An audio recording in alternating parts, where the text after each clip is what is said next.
Hey Gators, this is the second installment of my vlog. Um, Last week I was trying not to be all over the place and give you as much information as I could in a small amount of time. But this week I'm gonna try to stay focused, stay on point, and start at not the very beginning, but the beginning of the journey. Well, it started when I decided on where I wanted to be. And it was a choice between Colorado and Arizona. Well, I wanted to go to Arizona because of the soldering tech opportunities that I had there. And then I was like, but that's a job. I want to go wherever I'm going to start my business. So I figured it's a barbecue business, and Arizona is right there with Texas, and I'm not trying to compete with Texas barbecue. I'm not saying it's better or worse than Kansas City. I'm just saying I wasn't trying to compete with it. So I know I knew Colorado wasn't known for barbecue. So I thought this was a great place to bring it. And then I did my research on the counties and the towns in the counties, and I came up with where I live now. And the main reason I came is because of all the extra money these people have here to spend. And I wanted some. So I picked this place. Well, at the time I was on Section 8. And I know with Section 8 you can port from state to state. So I was porting from Kansas City to here, Colorado.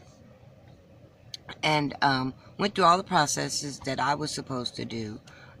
Went through all the steps to get the process going, and went to my porting meeting. Did what I was supposed to do. And this started in February when I filled out my porting paper and had my meeting and all that. Well, gonna fast forward to March, the end of March actually. I'm wondering why April is study coming, because I've put in my notice to my landlord and everything. So I'm wondering why haven't Colorado gotten in touch with me for my orientation, because with Section 8 you have to go through orientation before you can get your place. So me and Little Bit and my then best friend had decided that when the orientation meeting was going to happen, we was just going to make a little trip out of it, a little girls trip out of it. So we were waiting to plan this trip, and nothing is coming from Colorado. So finding that strange, like 3 weeks before, about 3 weeks before we were to actually leave Kansas City, I started calling Colorado to see when was the orientation going to be scheduled and all that. Colorado didn't have any of my paperwork. And I'm like, I don't understand. I ported in February. So that's what happened. Kansas City dropped the ball. They didn't port my papers to Colorado. So within the next 3 weeks, I had to get everything done that I could get done. That's setting up orientation with Colorado, them finally trying to get Kansas City to port me up there. Well, when I get in contact with Kansas City, let them know what's going on, they I talked to this female, and she tells me that she don't think they do that. And what she don't think they do is Colorado told me that I could put Shalonda a little bit on my Section 8 because she had income and I didn't.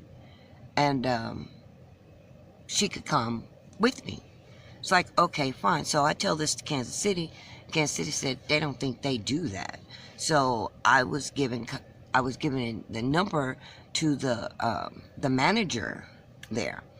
And as soon as she gave me the number, she said she was going to connect me to him, which she didn't. She hung up on me.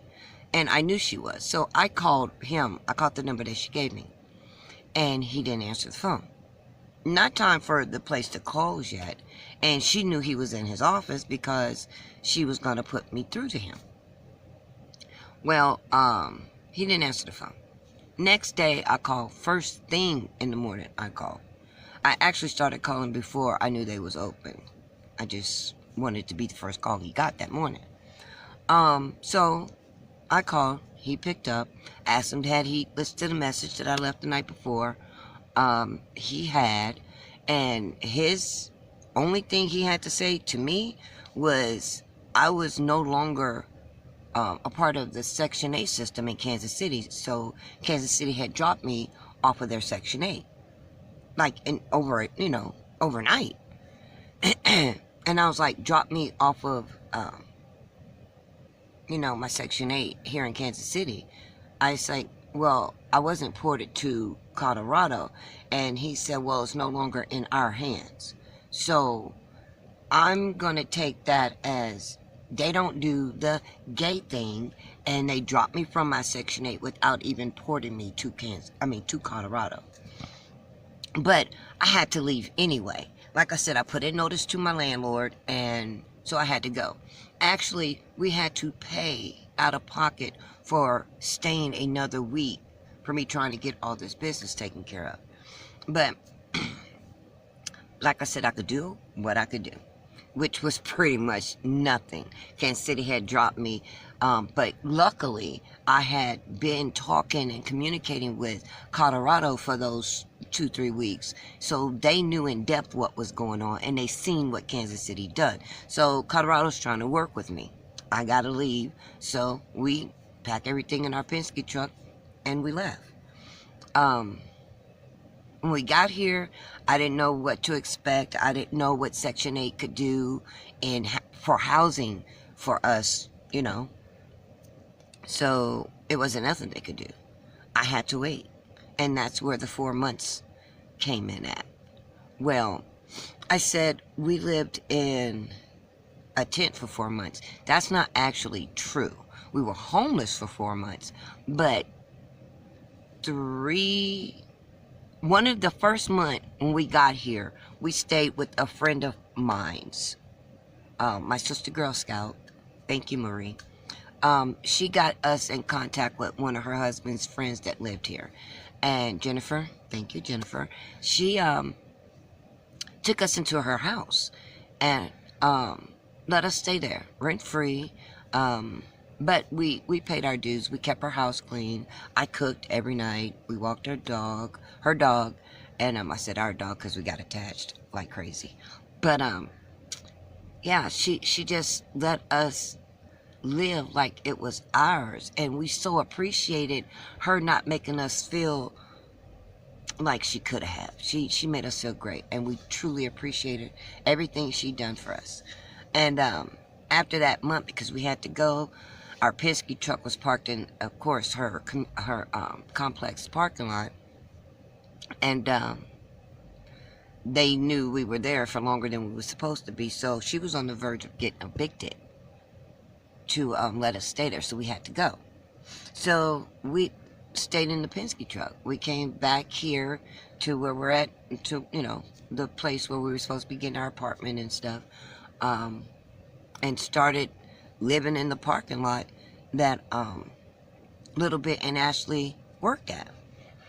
Then something happened where it was said that we were prostituting out of the Penske truck. I'm like, okay.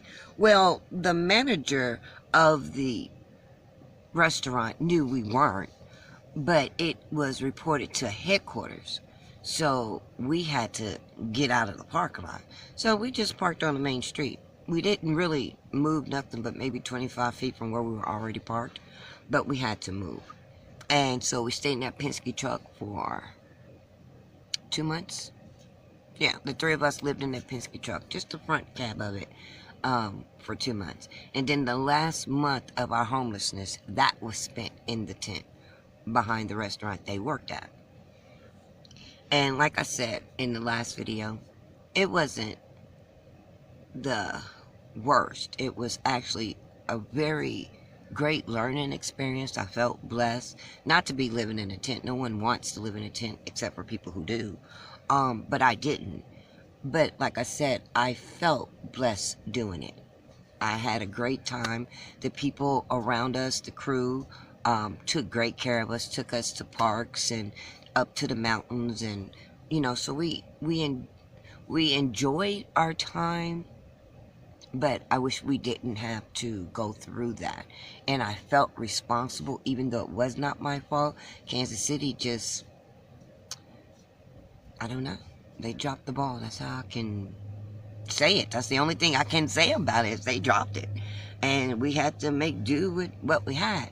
So that's what we did. We just survived. But that's all the time that I'm going to spend on this today. I'll give you guys more next Sunday.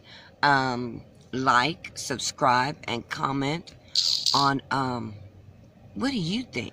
How do you think I should have dealt with Kansas City dropping us like that with the small time I had, the small time frame that I had to work with? What would you have done? Tell me in the comments. And I'll see you guys next Sunday.